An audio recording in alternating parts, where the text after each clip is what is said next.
మా ఊరికి బడి కావాలని ఎమ్మెల్యేలు ఆఫీసర్ల చుట్టూ తిరగంగా కట్టిస్తే కట్టిస్తుండొచ్చు సర్కారు.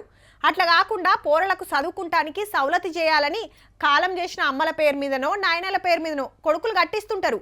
అన్ని పైసలు పెట్టి కట్టిస్తారు కాబట్టి బడికి ఆళ్ళ పేర్లే పెడుతుంటది సర్కారు. పలానా బడి పలానోళ్ళు కట్టించిరు అని ఊర్ల పొంట ఇప్పటికి చెప్పుకుంటారు. అట్లనే గీ బడి సుత కానీ కట్టించింది ఎవరో తెలిస్తే పరిశాన్ అవుతారు పక్కా. సిద్దిపేట జిల్లా దుంపలపల్లిలుండే గీ బడి ఎవరు కట్టించిర్రంటే అన్నలు. హౌ అడవిలుండే అన్నలే.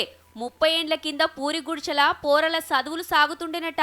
మా ఊర్లో బడి గట్టుర్రి పోరలకు శానా తక్లీఫ్ అవుతుందని లీడర్లు ఆఫీసర్ల చుట్టూ ఎంత తిరిగినా ఫాయిదా లేదట. అప్పుడే అన్నలొచ్చి బందోబస్తు గుడిచేస్తానికి ఆసరైతం మీరు సుత తలోషయ్య ఇయ్యాలని చెప్తే సరే అన్నారట ఊరోళ్ళంతా.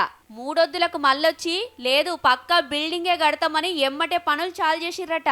లేదు సార్, గుడిసె కాదు, పర్మనెంట్ రూమ్లో వేద్దాం, ఒక నెల ఓపిక పట్టండి అన్నారు. అయితే బంగ్లా పాతబడ్డదని అది కూలగొట్టి కొత్తది కడతానికి మన ఊరు మనబడి కార్యంలా సర్కారు పైసలు శాంక్షన్ చేస్తే అస్సలు కూలగొట్టద్దని అడ్డం పడ్డారట ఊరోళ్ళంతా. అన్నలు పాయిరంతోటి కట్టించిన బడిని అలా గుర్తు కింద అట్లనే ఉండాలని జిజ్జు చేసే వరకు పక్కకు ఇట్లా 4 గదులు కట్టిర్రట. గ్రామస్తులు వ్యతిరేకించి వద్దు మా అన్నలు కట్టించిన స్కూల్ ఉండాలని చెప్పేసి దాని ముంగట దానికి అపోజిట్గా స్కూల్ కట్టమని చెప్పి అది తీయద్దని చెప్పేసి వాళ్ళు మాకు ఆనవాళ్ళు ఉండాలని చెప్పేసి ఉంచారు. నిజంగా ఈ దుంపలపల్లి ప్రజలకు కృతజ్ఞత తెలుపుతా ఉన్నాం.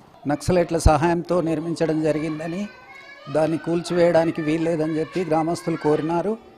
అందుచేత నూతన భవనాన్ని పాత భవనం పక్కన అప్పట్లా బడి గడతానికి మేం సుత ఆసరైతామని చెప్పుకుంటా చిన్న మురిపెంగా అది కాకలది.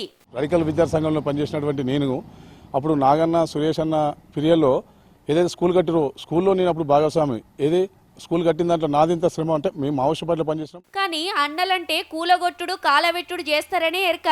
కానీ బడులు సుత కట్టించిర్రంటే గిరేటే. ఇదొక్కటి బయటపడ్డది కాబట్టి అందరికి ఎరకైంది. అన్నల బడని పేరు పోయింది.